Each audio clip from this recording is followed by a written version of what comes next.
వచ్చి సరస్వతి. నేను గుత్తి మండలం ఆర్ఎస్లో నివాసం ఉంటున్నాను. మా మామ వచ్చి మారన్న, ఈరమ్మ. మా అత్త వచ్చి, మా మామకు వచ్చి ముగ్గురు కొడుకులు. మా ఆయన వచ్చి వెంకటేశులు, ఆదినారాయణ. మా మరుదులు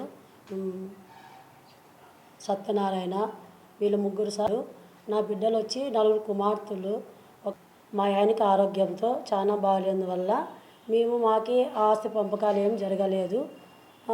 ఆయన మేము అడిగేకపోయింటే వేటి కోడివేళ్ళతో మాకి దాడి చేస్తున్నాడు. మేము చంపేస్తే వాళ్ళని చంపేస్తే ఆస్తి కూడా మాకే వస్తుందని చేస్తున్నాడు. ఆదినారాయణ మాకి ప్రాణాపాయం ఉంది సార్, అరెస్ట్ చేయాలని మేము ప్రార్థిస్తున్నాం సార్. అదంటే మా మరిది ప్రాణరక్షణ. సత్యనారాయణ రైల్వే ఎంప్లాయీ ఇచ్చినాం సార్. మేము అయినా కానీ మాకేం న్యాయం జరగలేదు సార్. అందుకే మేము డీజీ మేడంతో వచ్చి మా ప్రాణాపాయం మేము ఉంది కాబట్టి మేము వేడుకుంటున్నాము. మాకు రక్షణ కావాలా, వాళ్ళని అరెస్ట్ చేయాలా. సత్యనారాయణ, ఆదినారాయణ. మా చెల్లి 2002లో గుత్తికి ఇచ్చినాము. గుత్తి మండలము ఆర్ఎస్ గ్రామానికి ఇచ్చినాము. మారెన్న కొడుకు పెద్ద కుమారుడు వెంకటేష్కి ఇచ్చినాము. వెంకటేష్కి ఇచ్చినాక అప్పటి నుండి ఉద్యోగం లేదు.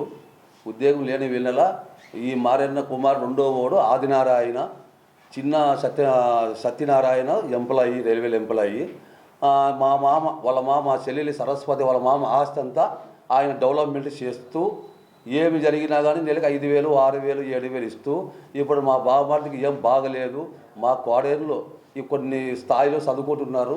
చదువుదానికి లెక్కలు గిక్కలు ఏమి ఇవ్వనట్లా ఇస్తే ఎవరికి పుట్టారు మాకు పుట్టలేదు, మీకు ఏం సంబంధం లేదు, ఇచ్చేది లెక్క ఇచ్చేది లేదని వాళ్ళు దాడి చేసేకి మా కోడళ్ళ మీద, మా బావమరిది మీద, నా చెల్లెల మీద కోడల్ని దాడి చేసేకి వచ్చారు. కాబట్టి ఇది మాకు నా బావమరిదికి, నా చెల్లెలకి, నా కోడళ్ళకి ప్రాణరక్షణ కావాలని డీజీ మేడంతో కలిసినాము.